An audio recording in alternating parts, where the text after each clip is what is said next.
Assalamualaikum, nama saya Wan Syamila binti Wan Muhammad. Saya berasal dari Johor Bahru. Saya bekerja sendiri.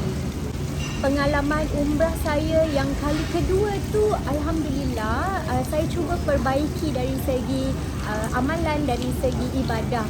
Jadi apa yang boleh saya katakan, pengalaman umrah saya kali pertama itu manis, kali kedua lagi manis dan membuatkan saya nak pergi lagi. Semoga Allah jemput saya dan semua untuk pergi umrah ataupun haji, insya-Allah. Okay, bagaimana terbukanya saya untuk menyertai kursus ini adalah daripada rakan saya, di mana kawan saya pun salah seorang peserta dalam kursus ini. Jadi sebenarnya kami mencari sesuatu yang baru untuk kami lakukan dalam hidup. Tak pernah terfikir pun sebenarnya yang kita ada kursus seperti ini, mutawifah, berkenaan umrah dan haji yang kita boleh belajar dalam hidup kita. Jadi saya rasa ini satu peluang dan satu perkara yang sebenarnya patut diperluaskan lagi, biar ramai lagi yang boleh belajar tentang umrah dan haji, tentang mutawifah kan. Sebabnya benda ni bukan sekadar belajar, tapi insya-Allah dia boleh mendatangkan orang kata income, insya-Allah. Kalau bercakap pasal pengalaman sepanjang saya belajar, sepanjang kursus ini, menarik sebenarnya untuk diri saya. Kebetulan dalam pertengahan pembelajaran, saya berada di Mekah, saya sedang menunaikan umrah, di mana di situ mengalami kesukaran sikit, di mana masa Malaysia dan China tak sama, dan saya terpaksa membahagikan masa, menyiapkan untuk menonton semua video, semua jadual untuk siapkan dalam masa yang ditentukan. Tapi menariknya bila saya dapat melaksanakan, Alhamdulillah, bila saya balik Malaysia dan saya dapat buat semua kuis, dia menarik bila kita khabar diri saya sendiri untuk belajar dan untuk pastikan saya dapat jawapan yang betul dari hasil pembelajaran saya.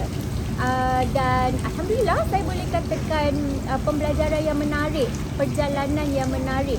Kadang-kadang saya rasa agak sukar juga sebab dugaan dalam nak melaksanakan pekerjaan, aktiviti harian yang lain lagi. Pada pandangan saya, kenapa ramai di luar sana yang berimpian untuk ke tanah suci atau nak jadi mutawif atau mutawifah, kerana kalau kita sebagai mutawif atau mutawifah membawa jemaah, kita boleh pergi menunaikan ibadah umrah maupun haji banyak kali.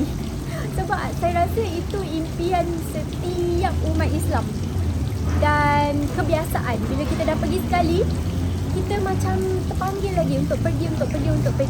Jadi kebetulan bila kita menjadi seorang mutawif atau mutawifah, kita dapat pergi selalu.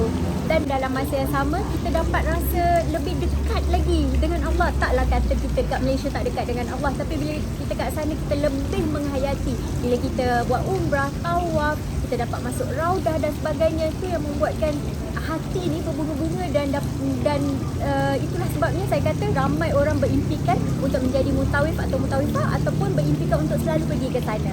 Pembaharuan yang boleh saya fikirkan ialah setiap mutawif atau mutawifah haruslah menguasai bahasa Arab.